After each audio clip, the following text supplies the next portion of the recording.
So we're going to start, and if I could just ask you to start from the very beginning and tell us when you were born and where. I was born. That's to begin with. I was born on May 2nd, 1924, in Vienna, Austria. May 2nd was also the birthday of Theodore Herzl, the founder of Zionism. Not the same year, but at least I shared my birthday with him, and I was named after him, Theodore. So, and that picture, that famous one where he looked over the Rhine, hung over my bed from my earliest childhood. And your parents were from where originally? My parents were from Bukovina, which, when they were born, was Greater Austria, the easternmost part of Austria, of the Austrian Empire, which today it's in the Ukraine, where they were born. But it changed hands a lot. In 1918, after the First World War, it became Romania. Then, after the Second World War in 1946, it became Russia, and now it's Ukraine. I told people that once, and they said, "Oh, you moved a lot." That's kind of moving without actually moving. That's right. When you were young, could you tell us just about maybe the neighborhood you grew up in, just to give us a sense of what it was like? It wasn't a particularly Jewish neighborhood. First of all, Vienna was a very Jewish city. The Jews constituted fully 10% of the population. There was one district that was heavily Jewish. We didn't live there. We lived on the edge of the central city at a major thoroughfare, Maria Hilferstrasse, which actually was the road through which the German troops marched when they came in. I went to school there. I could walk to school, first grade school, of course, then to what they called gymnasium, which is the equivalent of high school. And it was a humanist type education. We had to study Latin and Greek instead of the exact sciences like physics and mathematics. No, we studied those too, but the emphasis was on Latin and Greek. Anyway, and at home, the Hebrew teacher came to the house when I was 5, before I even went to any school. I spoke Yiddish with my grandmother, German with my mother. I spoke with my father, whatever he wanted me to speak, either Hebrew or Yiddish or German. And then later, my fourth language was French. We had family in France. I used to go in the summer. And English was my fifth language. And what did your parents do? My father worked in an insurance company. It was really beneath his talents, but he had to make a living. He had to interrupt his education because of the First World War. He served in the Austrian army. When he came back, he was so dirt poor he couldn't afford to go back to the university. But he was always that frustrated intellectual who would run to any lecture that was being given and read everything that came our way. It was an interesting house.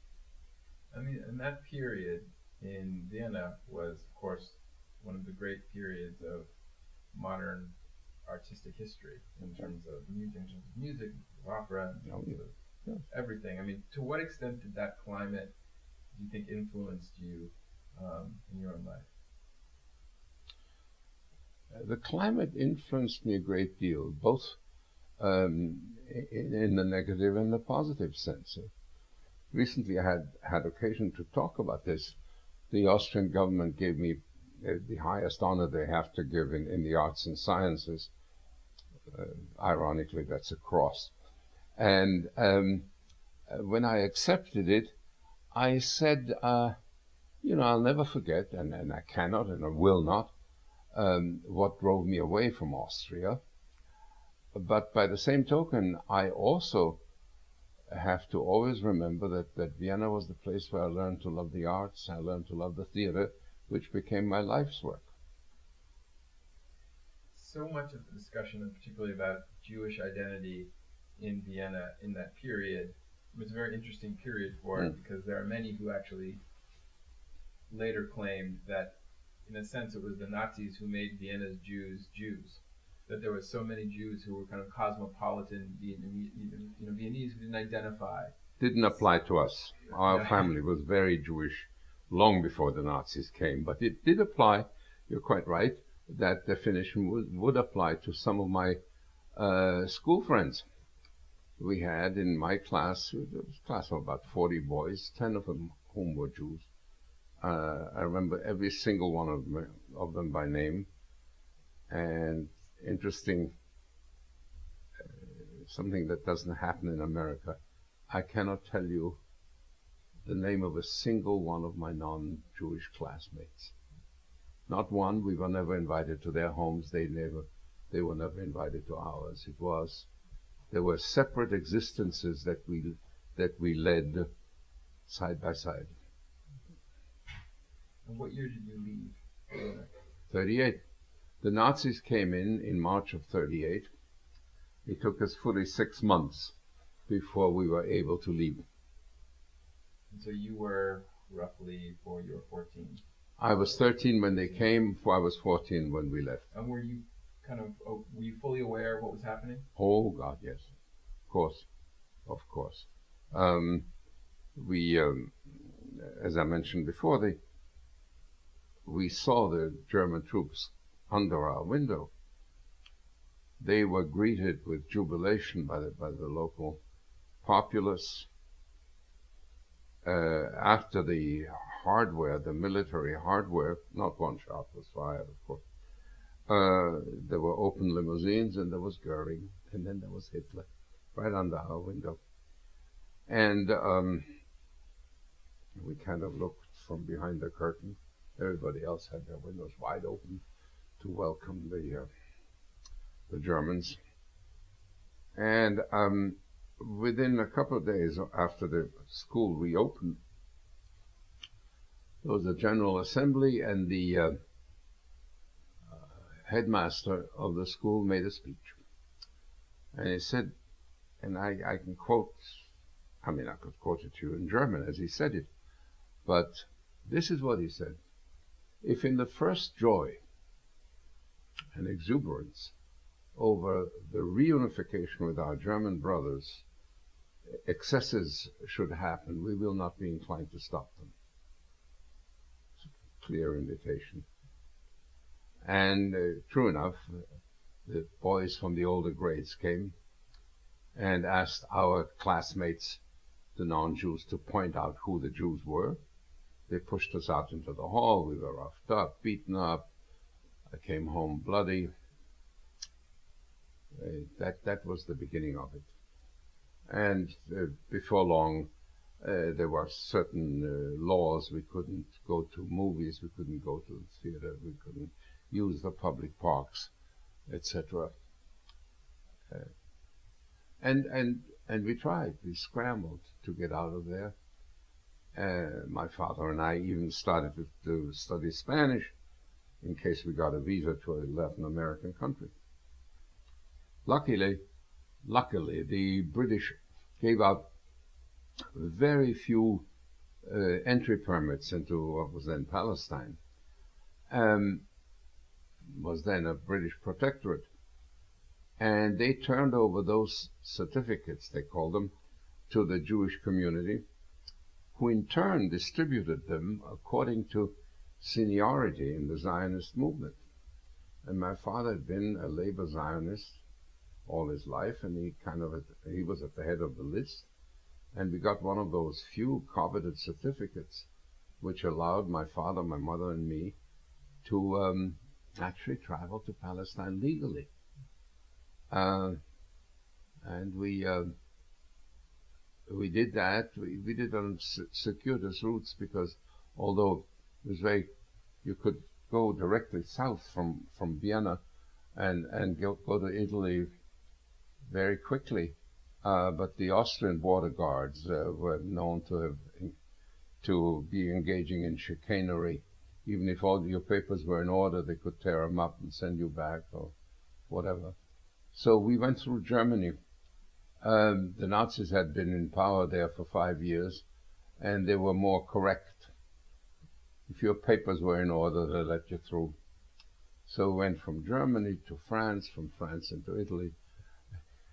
And we caught a boat which deposited us at the harbor in Tel Aviv on the first day of Rosh Hashanah of 1938. So for somebody who's named after Herzl, to then, as you say, find yourself in a way in the physical manifestation of the kind of dreamed about Zion in some ways, even amidst all of the pain of that removal, was there a sense of kind of hope, of kind of promise in this new moment? Of course, there was great hope. There was great hope. There was great relief. There was a sense of, I spoke Hebrew fluently. I, in a sense, came home. I saw everything that I knew, that I dreamed, that I would dream about. It was a very easygoing society at the time in 1938 in Tel Aviv. Nobody locked the door. Just closed your door. You went out for a walk or to a movie, came back. There was a sense of relief because even if there was a burglar, you knew he was a Jew.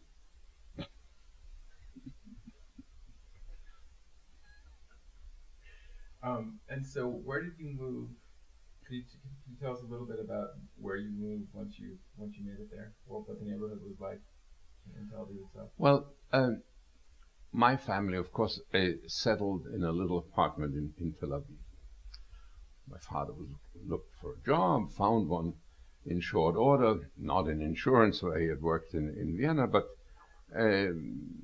more. I mean, you can't say government because at the time there was no Jewish government in place. There was a British government, but the Jewish settlement, the Yishuv, had created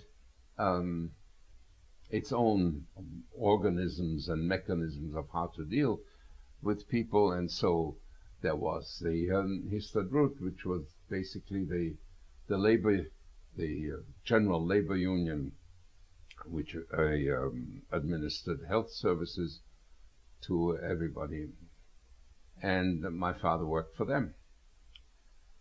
I was 14 years old, and I had to figure out, I had to go to school.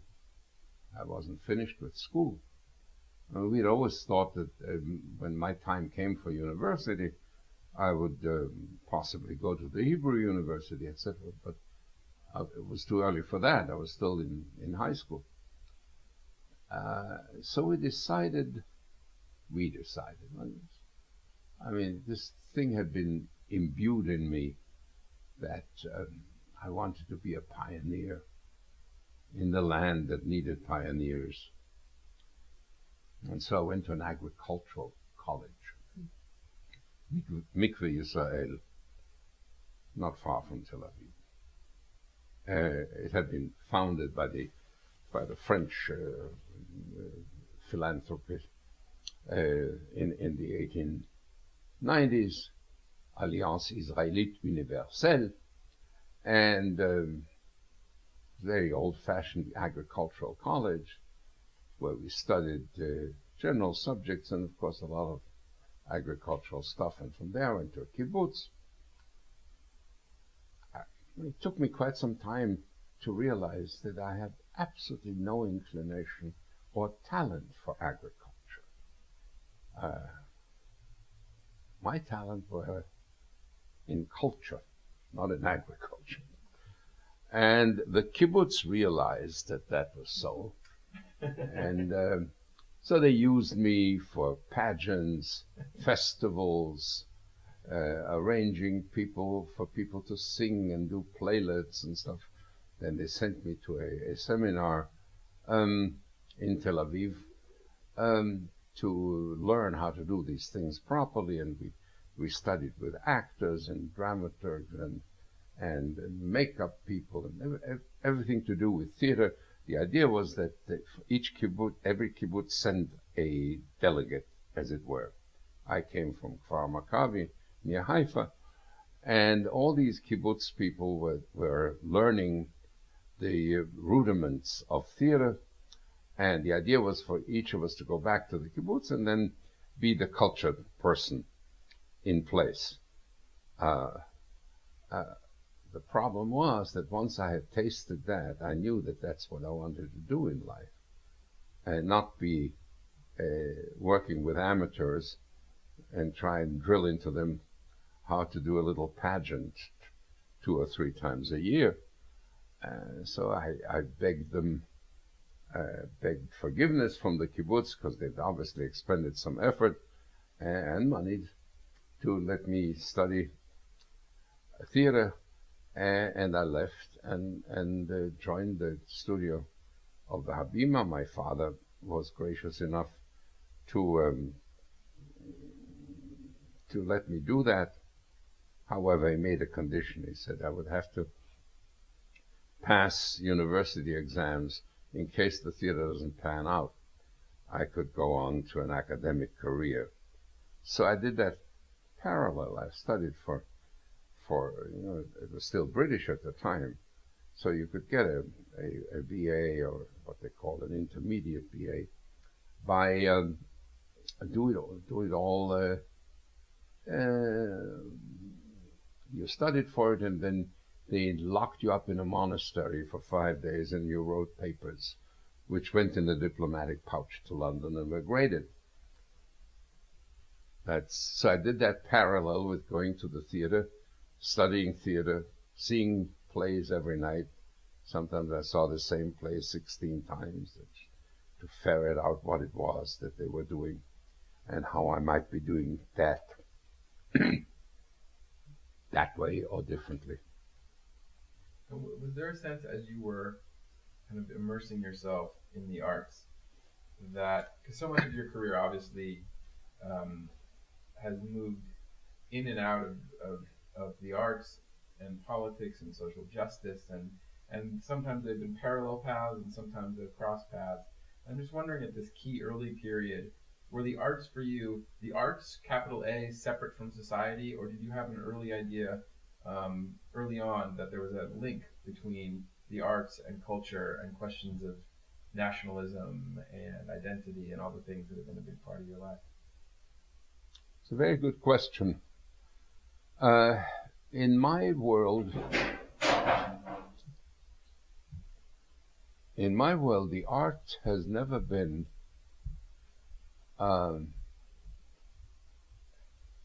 the arts have always been a part of society, they've been a part of society, not apart from society. It's very important. That's a very important distinction. We have,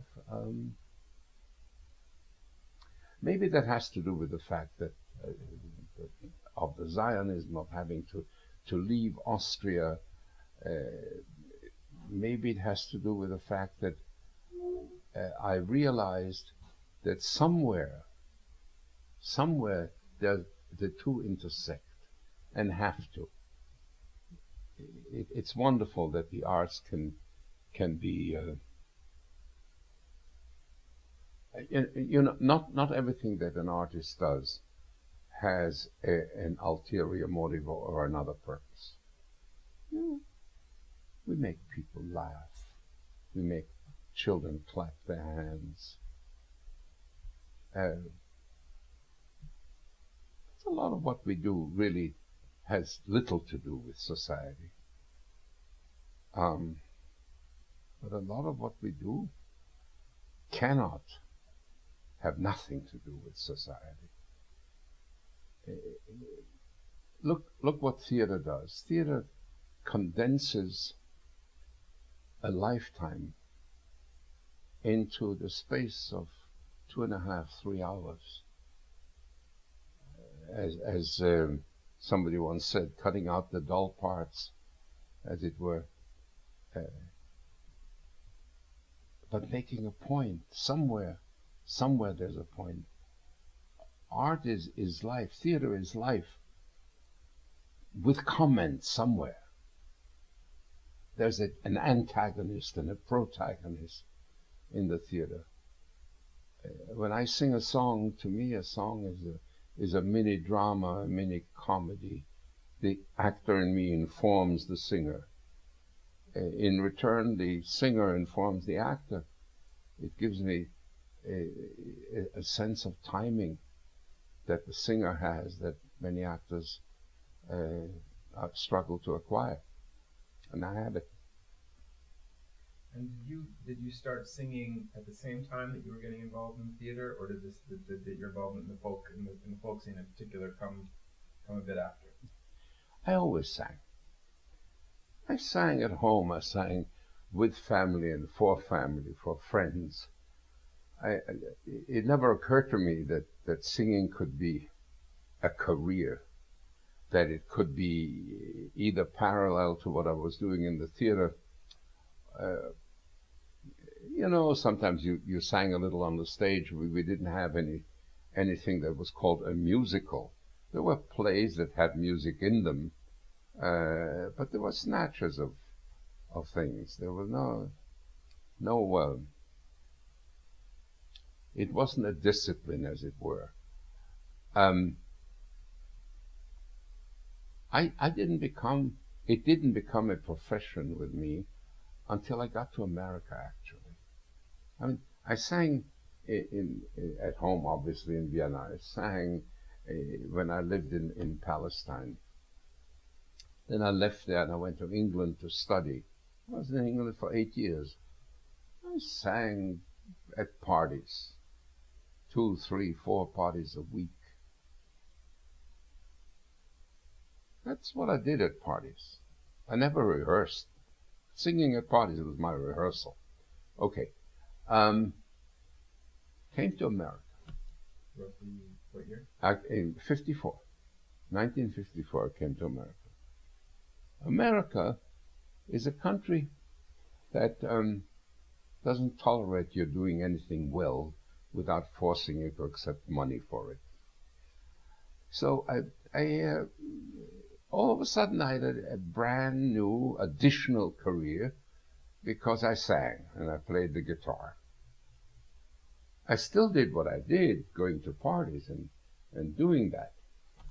Still not quite believing that there was something else in it, but having fun. So I befriended a man by the name of Jack Holzman, who had a small label called Elektra Records. They had only one major artist up until that time, Josh White. Susan Reed. Those were their artists, okay? And Jack Holzman heard me sing at a couple of parties. And then he said to me, you're very impressive, but I don't know how much of what you do is visual because I'm seeing you do what you're doing. And I'm making records. On a record, people don't see what you do. They just hear what you're doing. So would you allow me to make a recording of you and play it for people who don't know you and see how they react to it? So he lived in a 5-floor walk-up in Greenwich Village, and I walked up there with my guitar, and he had some kind of recording machine in those days. I think it may have been a tape or wire recorder, I don't even know. And he made a recording of several of my songs. And he went around and played it for people who didn't know who I was. And then he called me up and he said, look, we're going to make records because these people love what you do, whether they see you or not. So we started making recordings, and then people started asking me to do appearances in small and bigger halls, concert halls. I sang material that other people, didn't know that could be done in concert. Yiddish, Hebrew, Russian, French, and do it all in one evening. And so the songs that you sang for him, that he played for people who didn't know who you were, those songs were in Yiddish and Hebrew? Yeah, and they were also in English, because I'd lived in England for 8 years. I had a lot of Irish, Welsh, Scottish songs. I knew a lot of those. What was it, do you think, about that time that would allow, I mean, the idea now of somebody, a record label executive, taking a singer who sings in Yiddish, Hebrew, Russian, and some English, and saying, I can make money off of this guy, is not so possible. What do you think it was in that moment that different languages, and specifically being able to sing in Yiddish and Hebrew on a label like Elektra, what allowed it to happen? Maybe it has to do with personality. There are people who are better singers than I am, and there are people who play the guitar much better than I do. But I have an ingredient on top of that a lot of people who are better musicians don't have, which is the ability to go to the essence of the material, the essence of the song, to make it palatable to me. See, these are languages that people don't know, don't understand. I understand everything that I sing in all 23 languages that I sing, and I don't speak all of those. I speak about 7, but the others I sing in. But I understand everything that I sing. If I can't understand it deeply inside me, I can't make it understood. And that's one of the secrets, possibly, of what made that work. It still makes it work, even today. And the folk scene in New York at that time, would you say that it was a fairly open climate for different languages and different styles? Folk singing started to take on a life, but it was mostly Anglo-Saxon stuff. I was one of the few people who did it in other languages than English.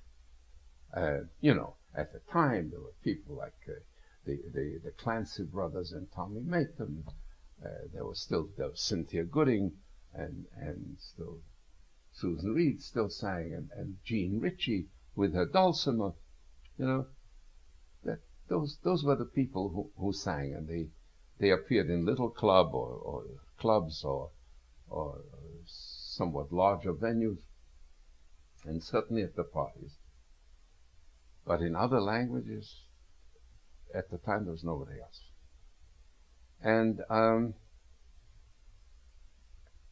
Jack somehow understood how to market the stuff. I'm not interested in marketing, never was. Maybe that's a failing of mine. I could have done better if I had an interest in selling. People ask me, when will this come out? When will this come out? I said, don't ask me. I bake them. I don't sell them. And so your first full-length recording was 1955. Is that correct? Was what? Was it 1955? Yeah, it was Songs of Israel. Songs of Israel. Yeah, and it was a 10-inch record, not a 12-inch. And was that the one with the young woman on the cover? That was the 12-inch record. The 10-inch was very. I don't even recall what was on the cover, but it certainly wasn't a picture. Then when they enlarged it to a 12-inch record, they decided it needed to have a pioneering chalutz type feeling, of a young woman from the kibbutz who walks the field. Tell you the truth, they hired a model on Long Island and had her walk through a field. I don't know if she ever met a Jew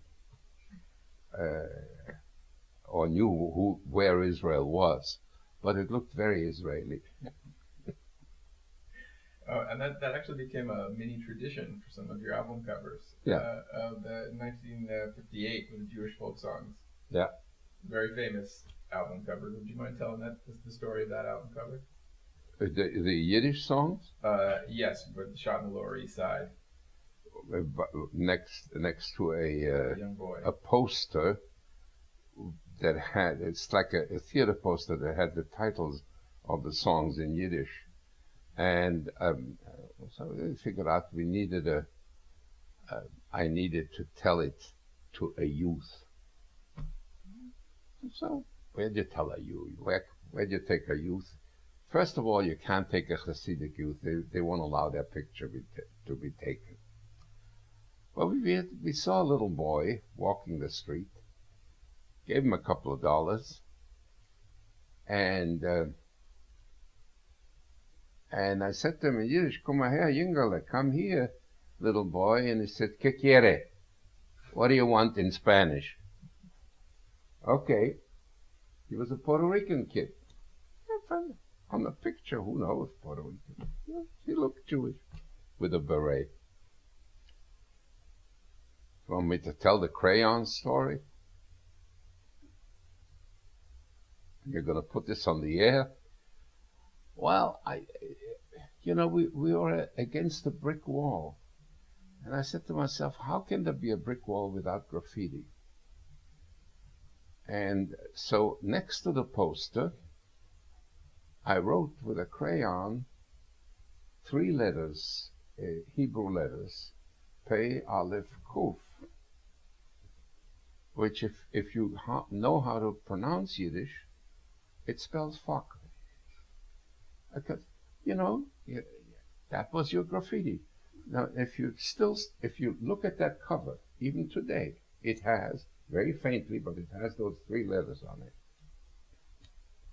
And who was buying these records? Because these sold pretty well. Pretty well, and not only to Jews.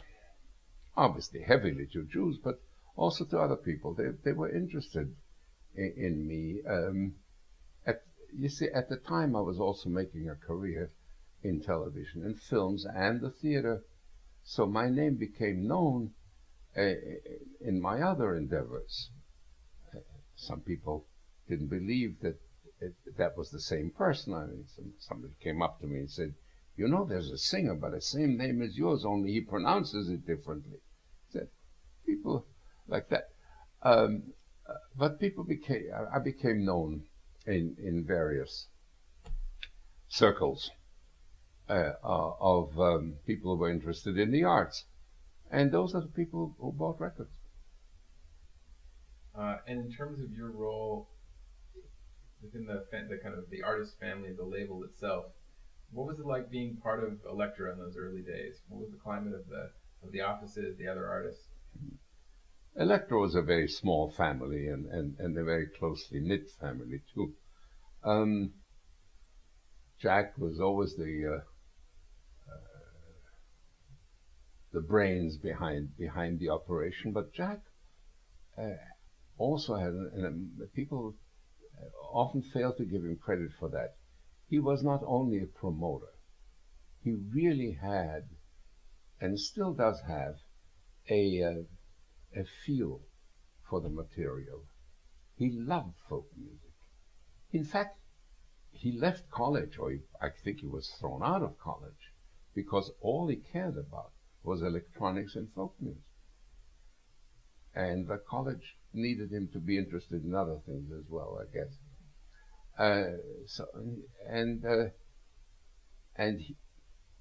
His artists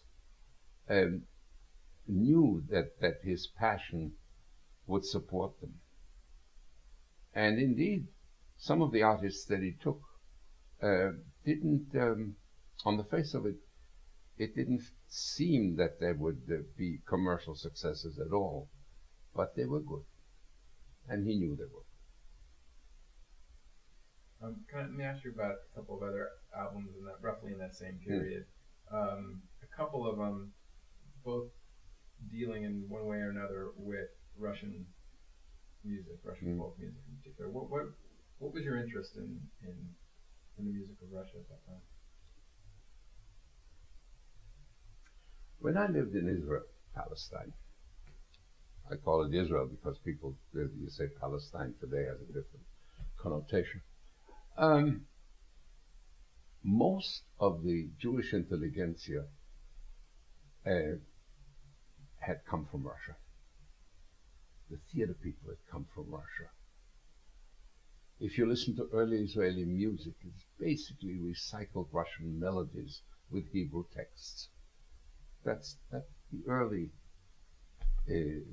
Israeli song was really, I would say, clearly Russian and very little else. Only later there were elements of the Arab shepherd's flute from across the valley that crept into the music and combined themselves with the Russian melodies. In the beginning was all Russian.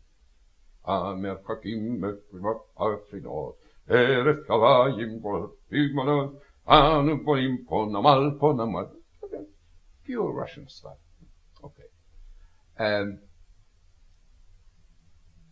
alongside of that, I discovered a form of Russian song that some people that I knew played and sang that wasn't Soviet influence like what I just sang to you. It was gypsy. There were gypsy melodies, and there were fiddlers who played that stuff. And you could reproduce that with your voice and with your guitar and stuff. So I was interested in gypsy music. It was not only Russian gypsy music, it was Hungarian, Romanian gypsy music. All the gypsies covered Eastern Europe pretty much and sang in those various languages, all adding a different slant to the music. So I was interested not just in Russian per se, although the language that I sang in was Russian, but it was gypsy music. And the Silent No More album, can you tell us about that? When we became aware of the plight of Soviet Jews, I mean, we always knew that Jews had a very precarious existence in Soviet Russia. Although nominally there was no anti-Semitism in Russia, that was the law of the land had outlawed anti-Semitism. But that frankly had nothing to do with how Jews were treated, because they were always treated badly, treated as second-class citizens, discriminated against covertly and later even overtly by insisting that the identity papers have the letter E, which stands for Yevrei, which means Hebrew, that other Russian identity papers didn't have. Oh, okay. There was never much of an effort to free these people. You know, people that one knew might have relatives there and found it difficult to send them money, difficult to send them letters even. But there came a time when there was a small movement to actually make the plight of Soviet Jews known to the world and to put pressure on the Soviet government to ease the lot of Soviet Jews, let them live or let them leave, was the slogan. American Jews at the time didn't take to this very readily, not until much, much later. So we figured, how do you bring that message? How do you, what tools do you use? Suasion. Okay, you know my tools. My tools is poetry, music. And as luck would have it, I made contact, or I was contacted by a Canadian scientist who'd gone to the Soviet Union on a scientific mission, but who also made contact with Soviet Jews and made recordings of their music, what they sang in back rooms and in cellars. In Russian, to you, Pharaoh, I say, let my people go. Comedic songs saying, I go to the office and wanting to get a visa to leave. You need an exit visa. And they tell me that I have to have a relative elsewhere who would ask for me to leave. And lo and behold, I have an aunt in Tel Aviv. She's a ubiquitous aunt. She's the aunt of hundreds of people. And it's the same aunt, but maybe she'll allow me to find a leave and join her in the shores of Tel Aviv, of the Mediterranean. There were those songs. And I decided to record them together with they took an orchestra. In hindsight, maybe I should have done it simpler than it was done. But be that as it may, these songs took on a life and also helped a great deal in the effort to acquaint American Jews with the plight of Soviet Jews. So, and how was that album received? Very well indeed. We took not one penny from the proceeds of the album. What we decided to do is to, whatever profit the album would make, would be devoted to a scholarship fund at the Hebrew University for young Soviet Jews who managed to get out. And to this day, that scholarship fund exists at the Hebrew University. And what year was that album released? You know, when I wrote my autobiography, the only thing that I had to do is look myself up in terms of dates, because I couldn't remember what came before what. I could remember events, I could remember people, I could remember incidents. What year would be difficult to know. I would say possibly in the early 1980s, but you can find out. So in the back in the late 50s period, the folk period, when you've already left Vienna to Palestine to London to New York, and you're singing songs in different languages, Russian songs, Yiddish songs, Hebrew songs, English songs. How were you thinking about yourself in terms of your identity at that still early point in your life? Were you aware of yourself as a kind of cosmopolitan artist, or was national identity something that mattered to you at that point? Identity was something that mattered to me. National identity?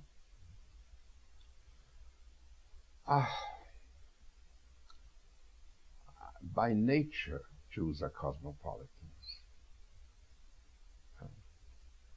There's a joke. A Jew goes and to the train station and says, "Give me a ticket." And the man says, "Where to?" He says, "Doesn't matter, I got stores all over." So,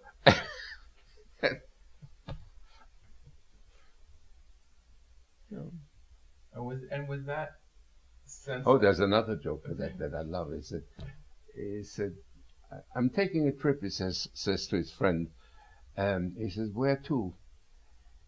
He says, "I'm going to Argentina." He says, "But that's so far." He says, "From where?"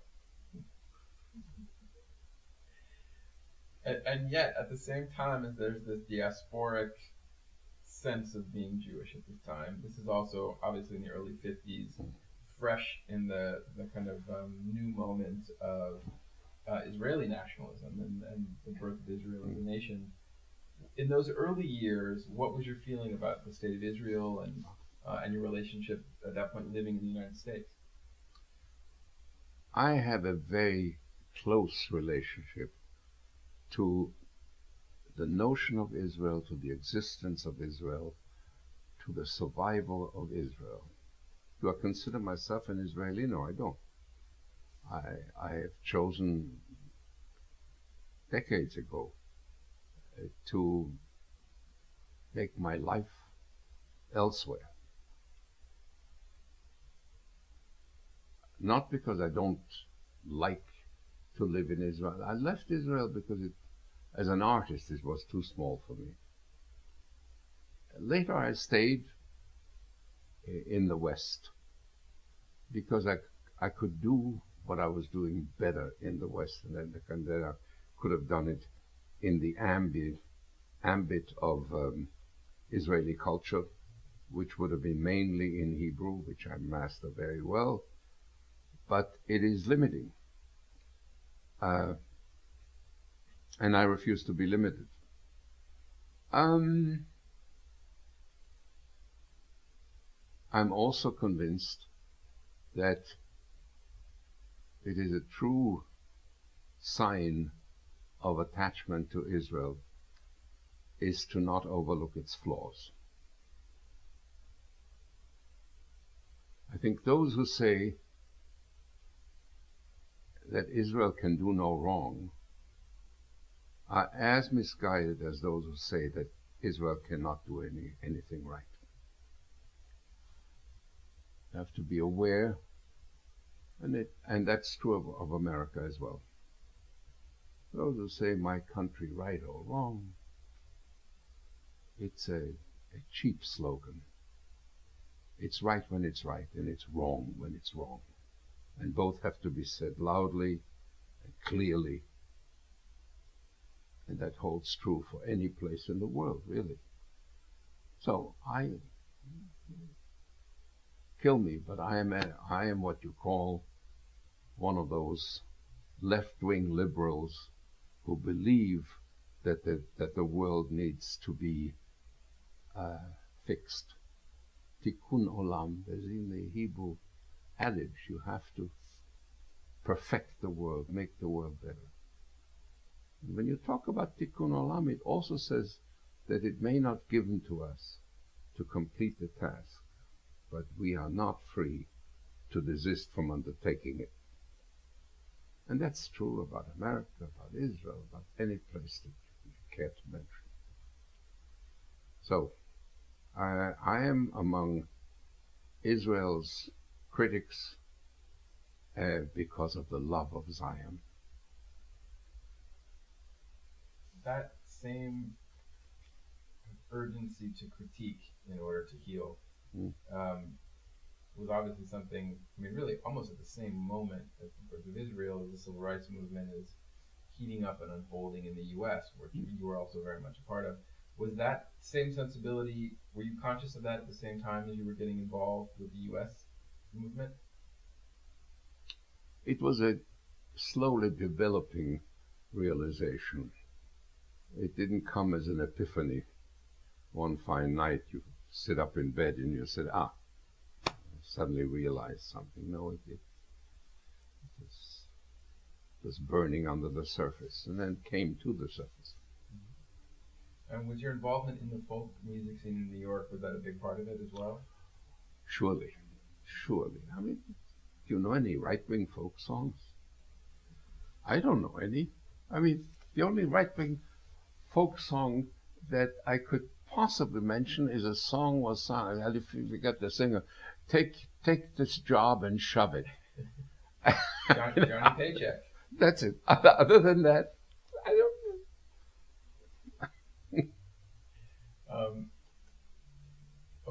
An important part of that evolution, I would imagine, was also meeting Dylan, hearing Blown in the Wind, And I wanted to maybe just to get you to talk a little bit about 1963 and being in Mississippi and Look, I think one of the greatest expressions of wounded nationality came out of Phil Oakes.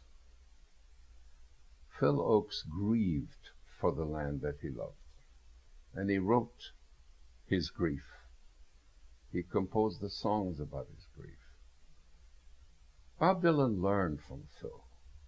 Bob Dylan often emulated Phil. Came a time when Dylan decided to go another way and to look inside himself instead of look outside himself and see what was happening around him in the street. It's all right. It's a permissible way to go. And even if it were not permissible, who am I to say?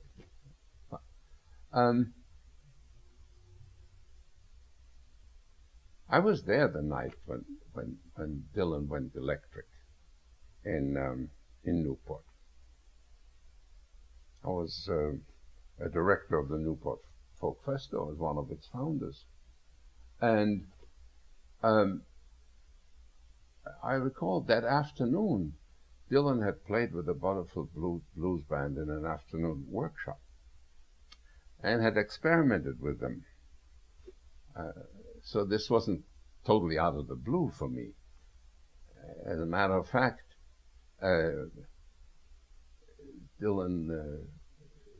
Albert Grossman was Dylan's manager that afternoon, and somebody yelled at Dylan to stop playing around with electronic music and with electric guitars and stuff like that. And Al Grossman actually came to blows, to fisticuffs with the person who criticized Dylan. So that was the afternoon before that thing happened. And Dylan went out on the stage and he sang with an electric guitar backed up by the Butterfield Blues Band. He sang a song called I Ain't Gonna Work on Maggie's Farm No More, which is the Declaration of Independence, if it's anything. Okay? And half the people booed him. And he was not used to being booed. None of us was used to being booed. Newport was a love fest. You don't get booed at a love fest. He came off stage and he was white in the face. Yeah. And there was Pete Seeger, who was clearly upset. And while this thing was going on, while Dylan was still on the stage, Pete said, I feel like smashing that guitar. I remember saying to Pete, I mean, I'm sure this music has a place somewhere, not at Newport, not in a folk festival, but somewhere. It'll find its way, possibly. And then when Dylan came off, Peter Yarrow and I walked over to him, and I remember saying to Dylan, you know, when somebody rides a horse and gets thrown off of the horse, unless they get back on the horse right away, they'll never ride again. So what I suggest is that you go out there with your acoustic guitar, the old Dylan, because that's the Dylan they love. And I don't know what you're going to do tomorrow or next month or next year, but I suggest you do that. So he went back out with his acoustic guitar. Everybody applauded and yelled bravos and stuff. And then what he sang was as much of a declaration of independence as the song that he had sung before. He sang It's All Over Now, Baby Blue, with his acoustic guitar. So that was that famous, infamous evening at Newport, Rhode Island. People remember it differently, but I remember it well. Did Pete Seeger have an axe? No. Pete didn't have an axe. He said, if I had an axe. And the 1963 trip to Greenwood. Yeah. What was that like for you? Well, I had done several trips down south before that. This was going to be a different one because it was I had gone to Atlanta and sat in back rooms and made strategy sessions about how to make the movement that tried to register blacks to vote, to make that work better, and how to support it from the north, from white liberals, not just blacks who obviously wanted it to happen. This one was a mass meeting in a meadow, and obviously open to all kinds of mischief of the people around, the populace around, and especially the sheriff, who was never friendly in those days. So it was going to be an important one. And only Pete was going to go down. The only white people who were going to go down was Pete and Judy Collins and myself. And I ran into Al Grossman, and I said to him, look, Dylan's been writing these songs of social awareness, and they're important songs because people start to sing them as part of their arsenal, their weaponry in the service of the civil rights movement. But he really doesn't have first-hand experience about where it's happening. Now, I'm going to go down next week to Greenwood, Mississippi, to this mass meeting to sing. And I think that Dylan should go. And Grossman said, he's just beginning to work in small clubs. He can't afford to fly down to Mississippi. I said, solved. That's easily solved. I wrote out a check. I gave it to Grossman and said, buy him a ticket. This is the flight I'm going on.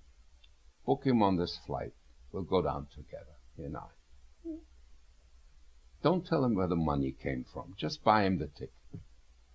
Oh, sure.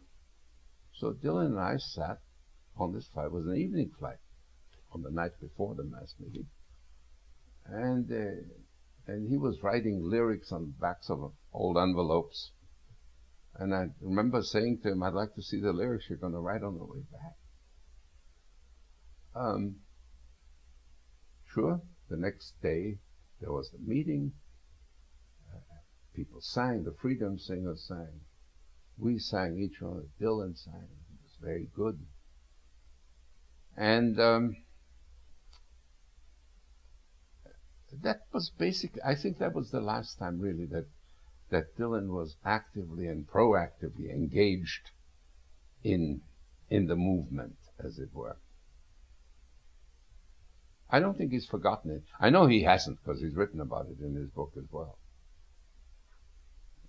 So just to pick up on that thread, Right. Where did your investments in civil rights and social justice, was that something that was for a long time part of your life? I can't see how I could have possibly avoided it. Having been at the receiving end of discrimination, of persecution, having narrowly escaped being caught up in the disastrous fate that befell so many of my people, I couldn't see injustices perpetrated on other people and not do anything about it, not say anything, not yell anything, not sing anything. When I got involved in the civil rights movement in the South, North and South actually, there were Jewish people that I knew who kind of took me to task. Why are you so involved? Huh? Don't we have troubles of our own? When they hit on Jews, that's when you should be involved. I said, you don't understand. You don't understand me. He said, whenever I see an injustice, the victims in my mind become Jews. It's an easy switch. That's true, and to this day. To this day. And I don't understand people who think that they have the luxury of not doing anything, of not saying a halt. You know, not everybody on our street was a Nazi in Vienna. Obviously not. There were some decent non-Jews, but they also did not call a halt to what was happening around them. And today, even though I have to give them credit for not having participated in the barbaric acts, I can't absolve them entirely of guilt and complicity, because non-action is an act, and silence speaks.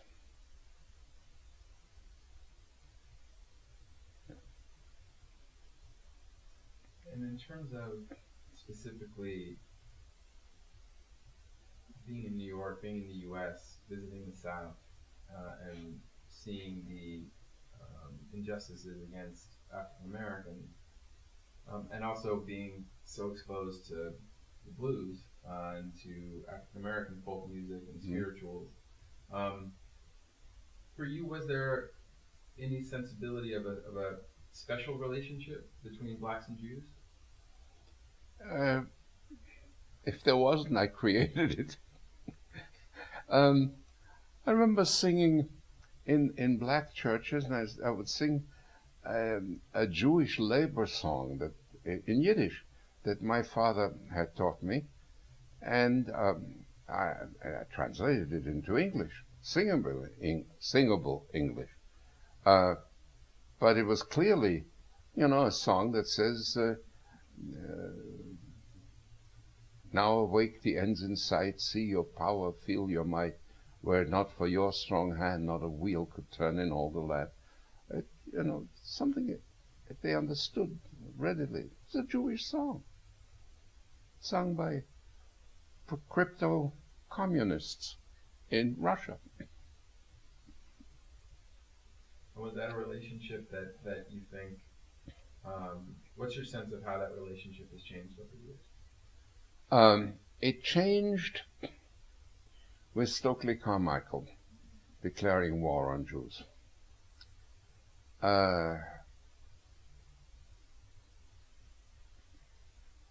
The black anti-Semitism is an anomaly. Jewish racism is an anomaly when it happens. Both exist. Both exist. When Stokely Carmichael, who was the head of SNCC at the time, suddenly decided that all those Jews whose support he had courted before, including me, were really his enemies, and that he had to make common cause with people who made war on Jews, notably those who fought Jews in the Middle East, etc. It was such a shock to my system. But then again, I realized, not every black is a Stokely Carmichael. There were millions of blacks who followed Martin Luther King and his philosophy of nonviolence. And I said, I can make common cause with that and not divorce myself from the civil rights movement, and I've been very involved with SNCC before, simply because that portion of the movement had gone astray.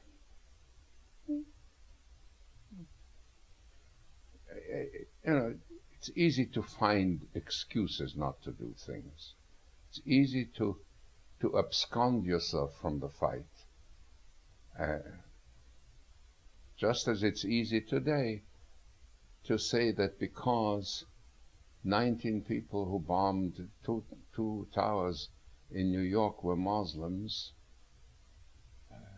who are clearly terrorists, it's easy to say that all Muslims are by definition terrorists. They're not. And you can't say that, and you mustn't say it, and you mustn't believe it. Unfortunately, many, many, many Americans do. It's just like saying that all Jews are Bernie Madoff, and they're not.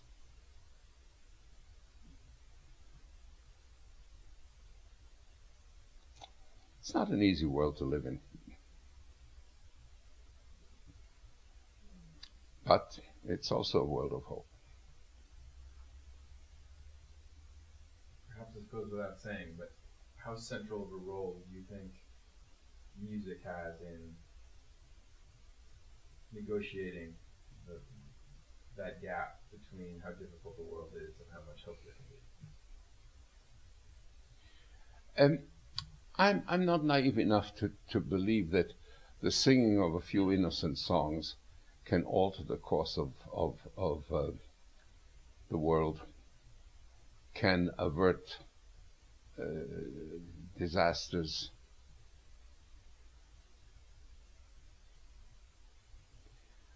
But those are the weapons that some of us have. It's like Pete Seeger's banjo that had this legend around it, said this weapon surrounds hate and conquers it. Said on his banjo. One of our closest friends, his name is Mary Maklucho, is a Muslim from Bosnia. She almost perished in that terrible genocidal war that they had. Her accordion speaks of peace, just as Pete's banjo had, and as I hope my voice and my guitar do. My wife Tamara and her has been working for peace. Our friend Shura Lipovsky, who's a Yiddish singer from Amsterdam, been doing this. We went to Hungary last year, I guess 2 years ago, and brought together groups who couldn't talk to each other, who really hated each other. Gypsies and Hungarians, Estonians and Russians, Greeks and Turks, and we made them sing with each other. Yeah, the songs help.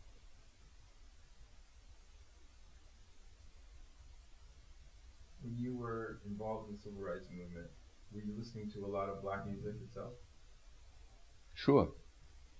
There was a lot of it, and interestingly enough, a lot of it was Christian music, but with lyrics that were militantly, in a sense, that were really part of the weaponry of the movement against the hate and discrimination that surrounded them. Were there any particular artists or any particular songs that were especially influential to you? Many, but among them foremost is Odetta. Odetta, what an extraordinary and glorious and strong, majestic presence. Great. I'm blessed I had and have great friends. One of the many remarkable things about the life that you've led and the work that you've done is that obviously it's not limited to just one genre or one way of doing something. But especially, at least in the case of music, it's not even just limited to the performances that you've done or the recordings you've made, but also the spaces you've created. So Newport Folk Festival, Unicorn, Cosmo Alley. I wonder if you could just talk about the move from making art to, in a way, producing the spaces that make art possible. Oh, good. Obviously, art cannot exist in a vacuum. It needs an audience. I mean, if a tree falls in a primeval forest, does it make a noise? My notion is yes, it does. But it helps when there's an audience. So you need an audience, and in order to have an audience, you need a space. I mean, spaces used to be easily come by. You go into a meadow, you start strumming a few chords, and people come around, and they stay, and they sit, and they stand, and they listen. Right? But we live in an urban society. I can't just go downstairs on Santa Monica Boulevard and start playing. Before I know it, the Mormons are going to chase me. So, no, you need places. So we thought the clubs.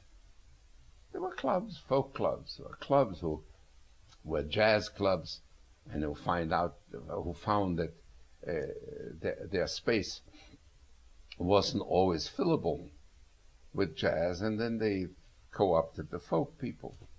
The same held true for Newport. There was the Newport Jazz Festival before there was a folk festival. The space was there. It had to be filled differently. The Unicorn that we opened in the 1950s here on Sunset Boulevard. Why did we call it the Unicorn? Because there ain't no such thing. We created it. There was a guitar and a banjo hanging on the wall. Anybody who wanted and could play took it off the wall and played, and people listened. We actually got a ticket from the police for having entertainment in a public eating place without a license, and couldn't afford a lawyer. I went to court myself, and I said to the judge, I said, I'm very puzzled. We got this ticket for having entertainment in a public eating place without a license. A year ago, we went to the liquor board and asked for a beer and wine license, and they told us that we couldn't get one because we didn't serve enough food. Now, if we didn't serve enough food, that means that we're not a public eating place. And now we're getting a ticket for having entertainment in one. And so, I mean, Your Honor, you may rule that we are a public eating place, and therefore I'm going to have to pay this ticket, which we will do, of course. But if you do that, then I'm going to reserve my right to sue the liquor board for having unlawfully withheld a beer and wine license for a year. He says, wait a minute, I'm going to take this under advisement. Come back next week. We came back a week later, and he said, I looked into this. I don't know what you are. I don't know what you are. Go away, play your damn banjo, I don't care. And then the second club was where? Cosmo Alley. That was more structured. It had an actual stage where people appeared. And then Maya Angelou read poetry, and I mean, the Limelighters came together there for the first time. A lot of people. In fact, I sang with Alex Hasselhoff and Glenn Yarbrough, and they wanted us to form a trio. And I said, I would hold you up because I have another career. And for 6 months you would sit without work because I'm making a movie. I said no. So we found Lou Gottlieb. Anyway, Limelight. There were lots. So, That was an actual place, and it had a beer and wine license. So, There were obviously a lot of Jews involved in the folk music scene, both as performers, as promoters, as entrepreneurs. Um, was there a separate Jewish folk music scene, or was it all mixed in? it was mixed in. Mixed in. The Jewish part came to the fore when people wanted specifically Jewish appearances, like in a synagogue, at a certain Jewishly organized festival, and stuff like that. But I always refused to be limited to only Jewish material. And if so, I would do stuff that they had absolutely no notion was even Jewish, like Ladino. Ashkenazic Jews have absolutely no knowledge that there's another Jewish world that exists quite apart from their ken. Have you done an all Sephardic record? No, I haven't. That's yet to come. And obviously at that same time, there were a lot of Israeli folk groups who were coming to the U.S. for the first time and performing. Yes. Was that a kind of a seamless mix, or were they more seen as kind of international talent? It depends. Some of the artists made the transition well. Others kind of stayed in their niche. You know? Israelis can make a good living here simply playing to other Israelis. I don't know what the latest count is, but in the six figures in terms of population of Israelis or former Israelis who live in Los Angeles alone. But no, then Israeli artists come and they begin to learn other stuff. Can you tell us about Theodore Bikel at home? The radio show. I wanted to talk to people wherever my travels took me. And since I really didn't have a home with a capital H, I created a radio show called Theodore Bikel at Home, and home turned out to be wherever I happened to be, was home. And I would invite people to talk to me if they could sing and play, to sing and play with me or by themselves. I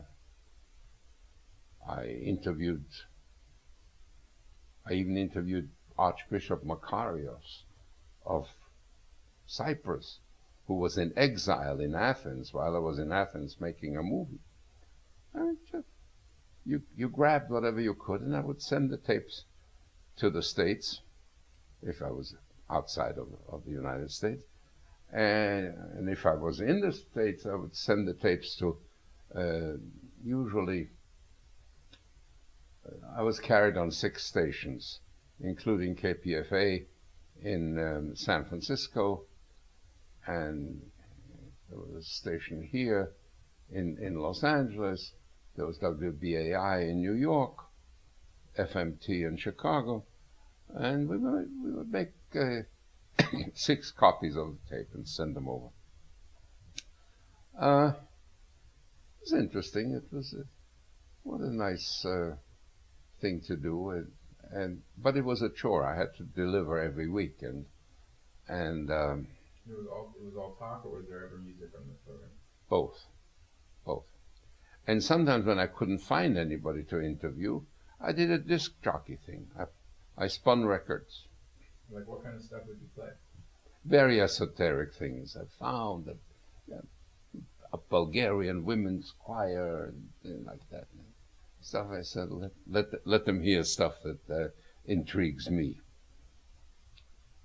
Have you made a recording or released a full-length album that was not in any way connected to folk music or theater? Have you done a rock record, let's say? Yes. It was called A New Day. It was called A New Day, and it was done at a time when I was doing fiddle in Las Vegas, and people had this strange notion that I should do what basically is not my music. And I did Beatles songs, and There's a Donovan song. there's a Donovan song. As a matter of fact, I got a good review on it because it's partly in French. And it was sung by Peter Yarrow, and I don't think it's one of my better efforts. There was I Love My Dog. Who wrote that? The guy who became a Muslim. What's his name? Cat Stevens. Huh? Cat Stevens. Cat Stevens. That's right. Love my dog as much as I love you. Wow. But after you recorded it, it really became Theodore Bikel's song. Yeah, well, anything becomes my song once I sing it. But no, I think there are things that a person can learn that are outside of what he usually does, and you do it. There has to be a point of why you want to do it, not simply because the time has come for me to also enter that field. That's not a good enough reason. I really never had a passion for that stuff. Not even as a listener, let alone a performer. And it showed. How many times have you performed on stage in Fiddler? It's been counted. It's more than 2,100 times. But that's over some 40 years. You know, I'm not a Johnny One Note. I go away from it, I do other stuff, and return to it. Why do you think that musical had such a powerful hold on not just the Jewish imagination, but on the American popular imagination? Not just the American, Global. it's the world, global. The better a piece of art is, no matter how narrowly circumscribed it is, no matter how small the canvas on which it is painted, it becomes universal. If it's good. Tevye is a Jewish everyman. Even though people know absolutely nothing of the shtetl in Eastern Europe, of pogroms where Russians come and overrun the shtetl and wreak havoc, and eventually even banish them, forcing them to leave. But you would ask people, what does this mean to you? And they would say tradition. You know what it means when children don't want to follow the tradition of their fathers. I asked this of people who were Japanese, Chinese in Hawaii after they saw me in Fiddler. And some of them said, we know what it means to be persecuted. You understand, there are parallels. There are parallels.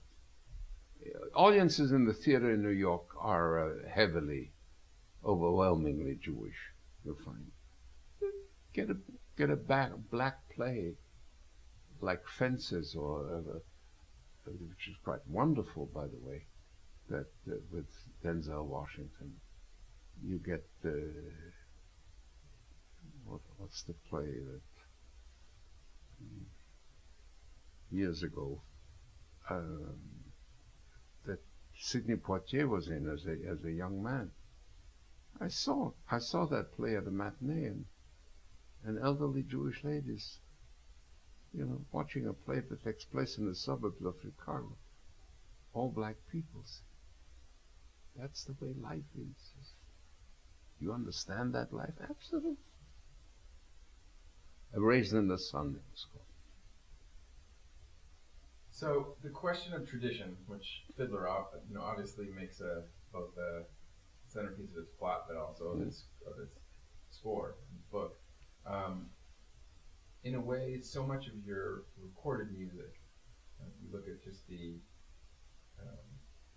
over 20, 30, 40, I don't know what you're at now, of albums, because you've been so active in contemporary as well, releasing. Tradition has been kind of a keynote. It's been a recurring theme. It's what, in a way, as a folk singer, that you always come back to in some way. So, and I'm just wondering, do you ever think about how to balance tradition with the contemporary? Do you ever wonder about kind of what role tradition? How do we translate the past into the present? I guess is what I'm asking. I always wonder about that. And I think I found, for myself, certainly the formula. If you only look at tradition, you're basically turning yourself into a curator of a museum. Their function is very important. They look at yesterday and they catalog yesterday. They show you what yesterday was like.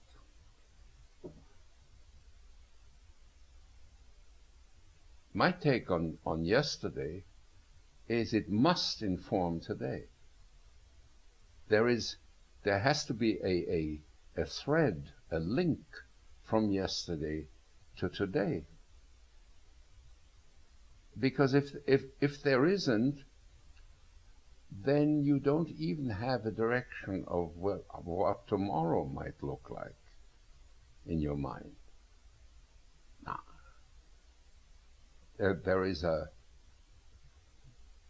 There's even a Yiddish expression, the goldene Kette, is that the golden chain, that is the golden chain that ties the past to the present and to the future.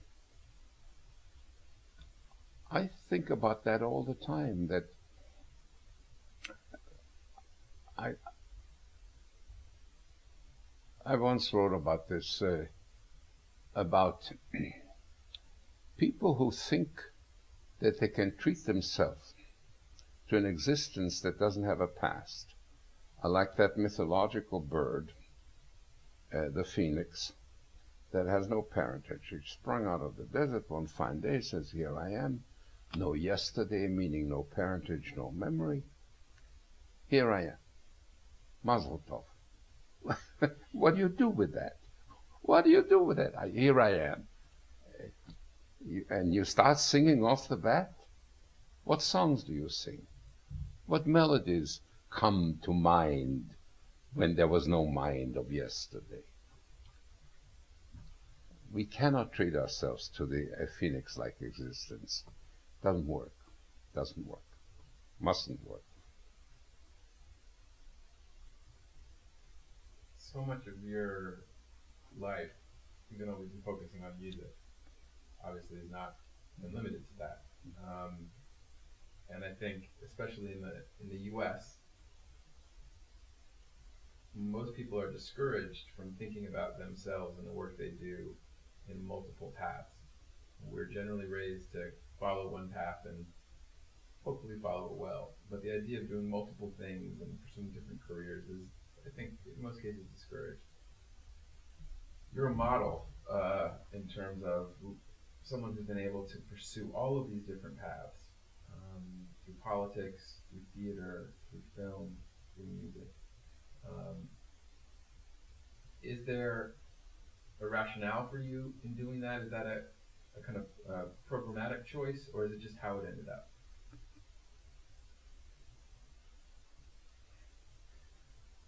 I was blessed with various talents, and I employ them. I don't have to play favorites. What I happen to be doing each time that I'm doing it as though it was the only thing that I ever did. And it's the only way that you can go about doing that. Somebody once asked me, how come you do everything so well? It's very simple. What I don't do well, I don't do. I, I, I like to be able to do everything well. And being multifaceted, I know, rattles people. People are used to the idea that you're one thing. Well, what is he? Is he a singer, an actor, a lecturer, an activist? Make up your mind. Be one thing. I don't have to. I don't have to. Nobody has to really make up his mind to be just one thing. If they can be more than one thing.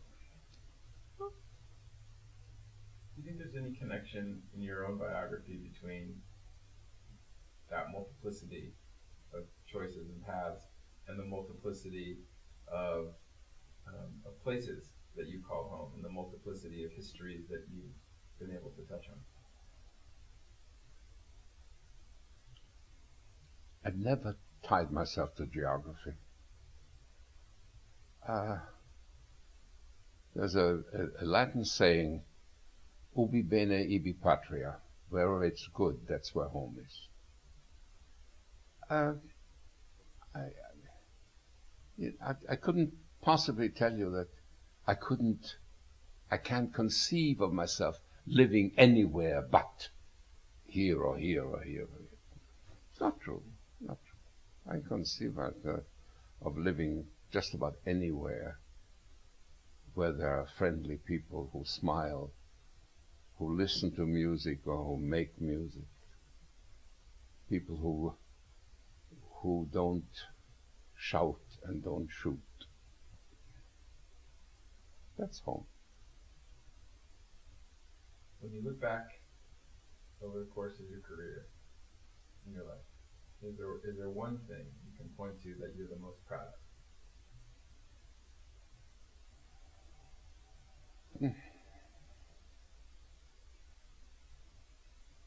It's difficult to say if there's one thing that you're most proud of.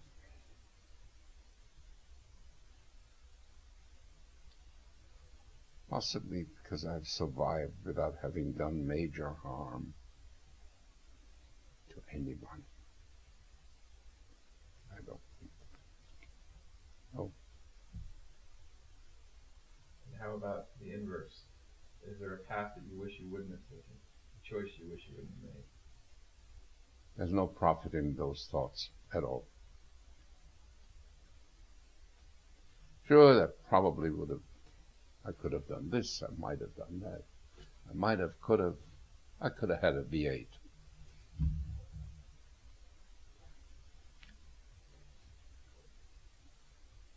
My name is Theodore Bikel, and this is my story.